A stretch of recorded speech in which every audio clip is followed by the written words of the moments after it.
If you've been carrying utility knives all your life, don't you think it's time for an upgrade? We think so.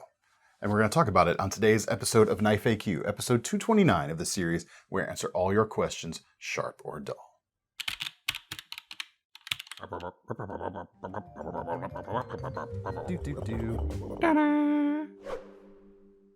Hey everyone, David C. Anderson here, coming at you from the KnifeCenter. Welcome to the show. That's Thomas behind the camera, as usual. Odometer. That's the word of the day, apparently. Today, we're answering your questions, because that's what we do in this series. And if you have a question, you think it might be worth a future inclusion in a future episode, drop it in the comments below, please and thank you. First question today is from Stu42,000. It's a lot of stew. Oh, a lot of stew. That's almost soup. That's not how stew and soup works. That's fine.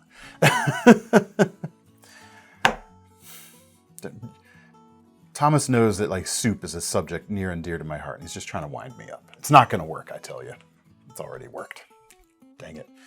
Anyway, on to the question. I'm looking for fixed blade sheep's foot knives for EDC, preferably under 3 inches. My main concern is my state's knife laws, which are unfriendly to fixed blades that pierce/stab. What are your suggestions? First off, that stinks that you have to worry about that, but I know, up and moving to a place that is more permissive is way easier said than done. So before people in the comments say, just move, come on, that's almost never a realistic suggestion. Contact your delegate. There you go. Participate in democracy. There you go. And in the meantime, I do have some suggestions for you. And a sheep's foot blade or similar is very useful shape, right? A very useful shape for everyday carry. Very similar in many ways to the common, replaceable blade utility knife, but feels better, is way more premium.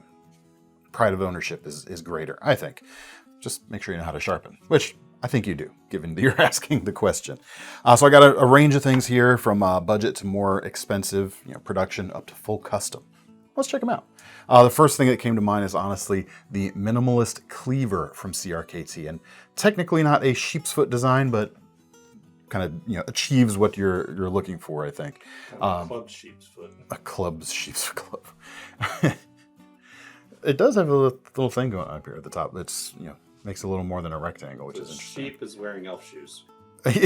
Yeah, there you go. Why not? $30 for this. You get D2 tool steel, so edge retention in this small package. Very, very good. 3 prominent finger grooves lock your grip in, or lock your fingers in really nicely. And then you've got the fob at the end to give you a little bit of extra grip, and allows a few extra types of cutting grips as well. You can grab it like so. Cut down like that. Really cool little blade. Comes with a neck sheath. There's also a belt attachment included. This could be rigged up to be a pocket fixed blade with something like an ulti-clip as well. If you don't know what an ulti-clip is, got one on a sheath we're going to show in a minute. It's got this little lever right here. Slide that over the hem of your pocket, clamp it down. There you go. And then it's not going anywhere. It stays put, which is a nice thing. Now this is definitely a more mini everyday carry fixed blade, 2.13 inches of the blade, and so is this next knife from Vostede. This is called, I don't remember, the Marmoset, I thought so. I didn't want to embarrass myself. 2.2 inch blade here. $59 is the price on this. Comes with black micarta handles instead of the G10 on that minimalist right there. 2.2 inch blade, 14C28N steel. So this is stainless, whereas D2 on the CRKT only semi-stainless. You've also got a very high degree of toughness, which again, D2 is not necessarily known for its toughness. Edge retention is still going to be quite good. The D2 is probably going to hold the edge a little bit longer though. Nice slicey geometry, so this is not a thick wedge. It's actually built to cut. Still a bit of a tip on both of these that you can pierce things when needed, but wouldn't be seen as stabbing implements, I don't think. Which, how do they enforce that? Maybe it's, I don't know. It's one of those things that I understand you're trying to be on the safe side. I get it. Sheath here, Kydex, comes with a belt loop or a belt hook right there. So you can get it on and off your belt with ease, but it's not just going to fall off thanks to that J-hook. This can be rotated quite easily. Loosen that screw, and you can carry it horizontal or vertical or anywhere in between. Or you could, again, you could throw an ulti clip or something on there if you wanted to pocket carry that. Both would be a very, very nice size for that type of carry. Next up, getting a little bigger and still on the budget side, we have the Kaiser Deckhand. Normal price on this is about 49 bucks. It's actually on sale right now as we're filming this for 44 bucks and some change. 3-inch blade, D2 steel, big sheep's foot. Yeah, definitely gives you more to go off of, more to cut with than something like the CRKT. Not a dramatically larger amount on the cutting edge, but a lot more grip in the hand. So it's more brute force, a little less delicate, although still nimble enough for more delicate things. Stone-washed finish to help it keep its good looks, even when scratches start to show up from use. Mid-height flat grind there, saber height flat grind, giving you kind of a cross-section between sliciness and strength. Not super thin either, so at least not as thin as the Vosteed anyway. Still going to be a good, efficient knife day to day for sure. Micarta for the handles. Sheath here. Comes with this loop around clip like so. Pocket carry, yes, is technically possible, but it'd be more conducive to left-hand pocket carry here. This will also work inside the waistband. Again, left side a little better for that. Interesting that they prioritized leftiness on this. You could use it as a belt loop, but that's going to be a wide belt loop. You could throw an ulti clip on there for more ease of belt carry. Also, you could throw, again, a tech lock, throw a tech lock on there for standard belt carry. You could also throw an ulti clip on this for pocket carry. You may have to drill an extra hole depending on what size your tech lock. Ulti clip is, however. Ulti lock. Another full-sized knife within the 3-inch blade length spectrum you're looking at here, the Corvid S from Concept. Said it wrong. $49.99 for this one with the gold-coated or bronze-coated blade, white G10 handles. Other flavors are available. The finger choil here is unguarded, so do be careful with your finger, index finger under heavier cuts.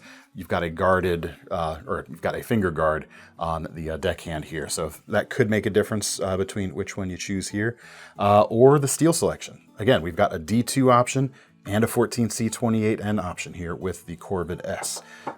Same comparison points apply. Let me check. I can't remember. There are also S35VN versions of the Corvid S available with some fancier kind of crazy carbon fiber handles going on. Those sit just under the $100 mark. Another interesting option could be the Little Rhino from Kaiser. About 60 bucks with this. Under 3-inch blade, cleaver blade, modified sheep's foot. Or is it? It's kind of a little rhino. 60 bucks here, AEBL steel, which you can kind of think of 14C28N as a spin-off of AEBL. It's actually a spin-off of 13C26, but 13C26 was a clone of AEBL.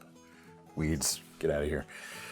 AEBL is one of my favorite, conventionally made stainless steels. It is very tough, holds a very fine edge very nicely, and of course it is stainless too. Fingering on the back, but you've got, a non-stabby blade going on. You can use it in with your pinky in that ring, and I will admit, I do wish this sharpened edge was moved a little further out. It's getting a little cramped for me. I can kind of feel that. Your mileage may vary depending on your hand size. You can hold it inverted. It's not really a self-defense blade, even if you held it like that, which would, a traditional karambit might be held like that. It's just a utilitarian blade with a little extra retention thanks to that pinky is the way I would think of using this. A little bit thicker on the blade seal for strength. Almost a full flat grind. It's still going to slice pretty decently. You can see the cross section going on right there. Sheath is Kydex with the 2-row attachment right there. Easy belt carry. Oh, I didn't show the sheath on the Corvid S. Allow me to backtrack just slightly. Big old paddle of Kydex right here with a belt clip or a pocket clip installed. You could swap that around to either side quite nicely. It is going to take up a significant chunk of your pocket. However, plan accordingly. If you want to go more premium, I have a few options here, including one of my designs, the MKM Pocket Tango. This is the KnifeCenter exclusive sheepsfoot blade shape. About $170 for this with a Magna Cut blade and burlap micarta handles. I think Kaiser just had burlap micarta handles too. I didn't mention that. I'm very partial to this design, so pardon my, I won't spend too much time on it. I don't want to appear overbearing, but it's a cool knife. 3.5 to 4 finger grip, depending on your hand size. It's 3.5 for me, so a little more on the smaller side. It kind of bridges the gap between these mini knives and the kind of full size feeling knives right here. Yeah, somewhere in between. 2.9 inch blade, Magna Cut, powder metal with high toughness and high edge retention. That is also stainless, which is a very neat trick to pull off. A lot of nimble handholds going on, and the leather magnetic pocket sheath. Slip this into your pocket. The magnetic flap holds it in place until you need to draw the knife. Fully ambidextrous to boot, which is also a nice thing. Also on the premium side, the Barus 2 from Viper. The steel here is M390. Even though the handle material on this particular one is more, less premium looking perhaps, there are other handle options and you do get the premium steel. About $147 for this. 2.5 inch M390, a little bit on the chunkier side, lending some strength back to that M390 steel. Full flat grind though, again, pretty decent cutter day to day. Sheath on this one is Kydex, and it is, pardon me, sorry. It is equipped with that Ulti clip right out of the box. Tech lock should work. Let me just confirm. I've got a T-clip here from Civivi, which has the same hole spacing. And yep, a tech lock should work, but if not, a T-clip definitely will with the slot there, giving you a little extra wiggle room. Very cool, chunky knife. And significantly higher end, these Ansov Denmark sheep's foot blades have really been tickling my fancy lately, so I'm going to show it again. It's $295, however, definitely a big jump up from the $29.95 that we started the segment with. But hey, there's options, which is cool. Order of magnitude. That's actually correct. You've used order of magnitude correctly, which most people don't. RWL 34 blade, 2.125 cutting blade right there, full flat grind. These are very satisfying. I like this handle material too. This is black, green, and pistachio G10. It's neat. I like it. Minimal handle, designed primarily to be held like that, I think, in that pinch grip. It works really well for that sort of thing, utilizing that hole. If you need to push it a little heavier, you certainly could. But this is where, like this type of grip like that is where it feels really at home to me. The sheath is Kydex, and it is set up for belt carry. You can carry it face up like so. You could also carry it face down. Reach down, grab the knife, there you go. A small tech lock works with this whole pattern. You can also carry it as a neck knife if you wish. And last but certainly not least, a full handmade custom. We have a couple of these left. The mini cleaver from Nicholas Nichols. Very cool, $250. The material here, it's a natural linen micarta, really finely done, nitro V blade, crown spine, hammered finish on the flats of the blade. Just hecking cool in my opinion.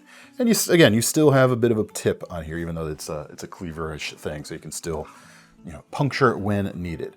The sheath, it's a very classy leather pocket slip right here. Did I put it in the right way? I did put it in the right way. Designed to literally be slipped in the pocket. No clip or anything to keep it captive. No belt loop either, if that's the case. But still, very, very cool. I hope this helps assuage your dilemma, or the dilemma of your situation. Anyway, that was a long question, so we're going right into Damyr's buried treasure now. Yeah. Thanks to his question way back when, we're going through the alphabet now for the second time, showing something that hasn't been shown on the channel today. The brand this time is Ultimate Edge, and the product is the Ultimate Edge. Wonder how they came up with that.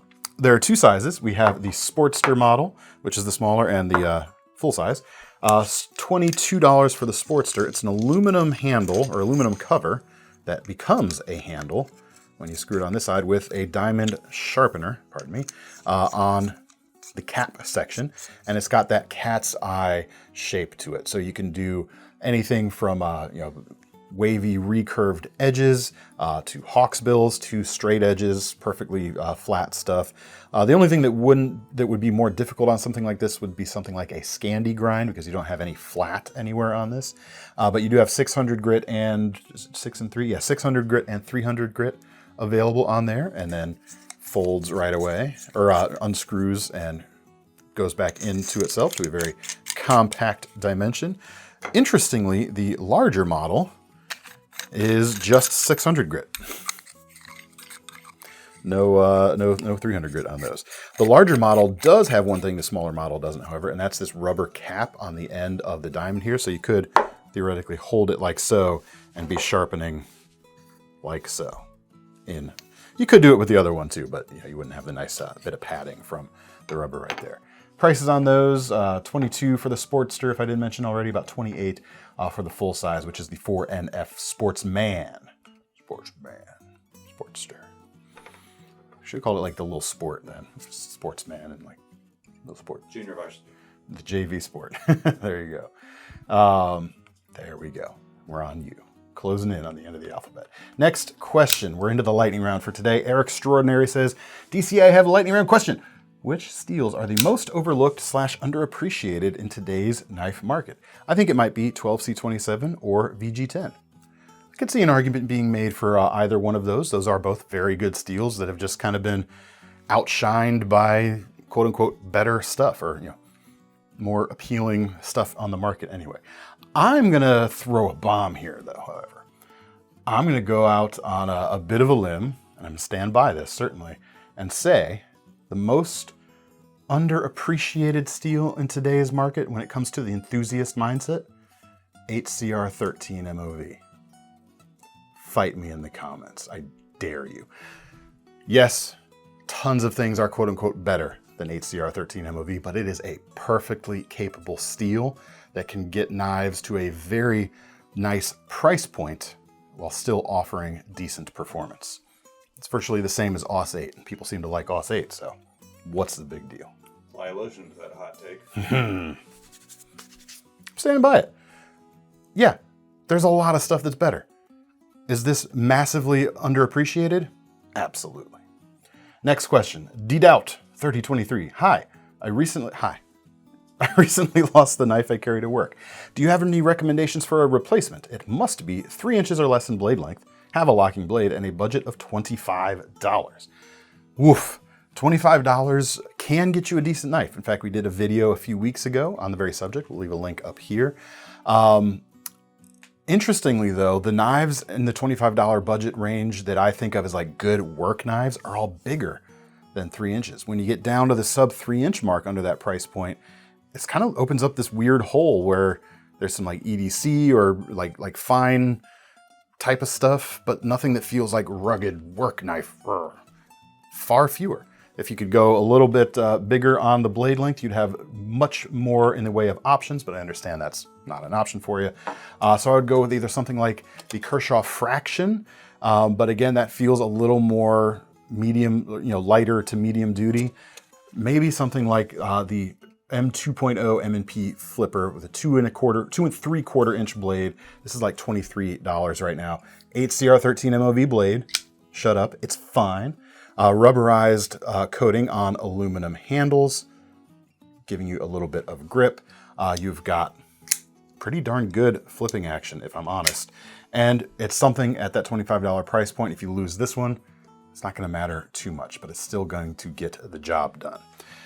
If you could stretch your budget by a mere 69 cents, we have several models of the Meadowlark 2 from Bird, a Spyderco sub-brand on sale right now. The blade is, thinner than on the M&P right there, so it might not be as much of a brute strength blade, but again, HCR series steel, full flat grind so it slices well, and a very proven handle construction. Injection molded with plenty of grip and a strong mid-mounted lockback. So anyway, I hope that suggestion helps you out. Either one of those, check out that video, like I said, on the under 25. Maybe one of the smaller knives in that video will do it for you as well. There you go. Well, now we come to our most final question of the day, which is, of course, our most seriousest question of the day, which comes from user FS7DF1X9G9V. No, that's a serious username. No, that's the new Super Steel coming out from, the same company that makes HCRs, apparently. Usermax. Do a review on Backscratchers. Well, it's not a question, but okay. More of an imperative. We only sell one Backscratcher that I can think of, and the last time we tried, It's a lot of paperwork. we scratched that back right off. I'll just put it that way. Would not recommend. Sword carcass splitter again, everyone. So you tasted the blood and now it's restless. It yearns for the back. That's all we've got time for today, folks. Keep your questions coming, please, and thank you, including, of course, your most serious questions as well. If you got any alternate answers or suggestions for folks today, leave them in the comments down below. And in the meantime, if you want to get your hands on any of these knives or sharpeners or back scratchers, check out the links in the description, which will take you to KnifeCenter.com. And don't forget about our long-running Knife Rewards program, because the least thing we can do when you buy one of these knives or back scratchers today is give you some free money to spend on your next one.